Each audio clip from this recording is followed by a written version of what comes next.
होली को सभी लोग रंगों के त्यौहार के रूप में जानते हैं, परंतु रंगों की होली खेलने के साथ ही होली के त्यौहार का अग्नि से भी संबंध है, जिसे बुराई पर अच्छाई के जीत के रूप में मनाया जाता है।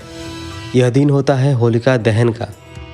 होलिका दहन से न तो सिर्फ वातावरण शुद्ध बनता है, बल्कि नकारात्मक शक्तियों का भी नाश होता है। हिंदू पंचांग के अनुसार हर साल फागुन मास की शुक्ल पक्ष की पूर्णिमा तिथि को होलिका दहन का पर्व मनाया जाता है और इस वर्ष होलिका दहन 17 मार्च को पड़ रहा है। अब बात आती है होलिका दहन के मुहूर्त की, तो इस बार दहन के मुहूर्त को लेकर लोगों के बीच संदेह है, क्योंकि एक तो पूर्णिमा तिथि 2 दिन की पड़ रही है, साथ ही सामान्यतः होलिका दहन का जो समय होता है उस समय पर भद्रकाल है और ज्योतिष शास्त्र के अनुसार भद्रकाल में कोई भी शुभ कार्य करना उचित नहीं होता। भद्रकाल में भी भद्रा पूंछ और भद्रा मुख नाम से अलग अलग समय अवधि होती है। भद्रा पूंछ का समय 17 मार्च रात 9:06 से रात 10:16 तक रहेगा और भद्रा मुख का समय 17 मार्च रात 10:16 से 18 मार्च मध्य रात्रि 12:13 तक रहेगा।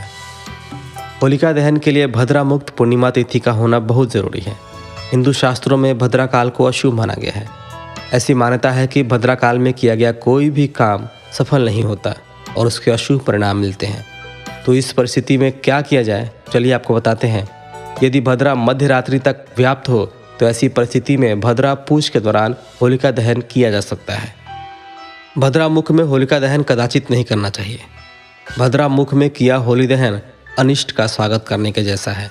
आपकी जानकारी के लिए आपको बता दें कि होलिका दहन का मुहूर्त सूर्यास्त और मध्य रात्रि के बीच ही निर्धारित किया जाता है।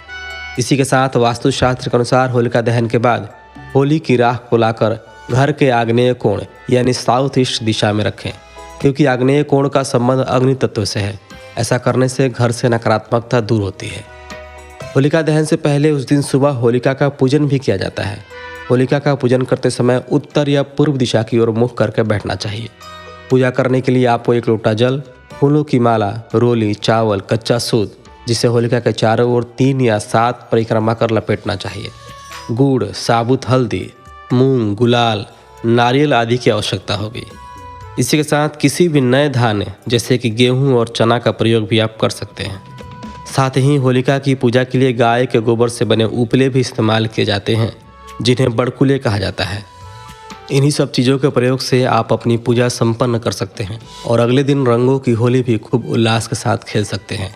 तो अभी के लिए बस इतना ही। मिलते हैं आपसे अगली वीडियो के साथ। आप सभी को होलिका दहन और रंगों वाली होली के त्यौहार की ढेरों शुभकामनाएं। धन्यवाद। हर हर महादेव।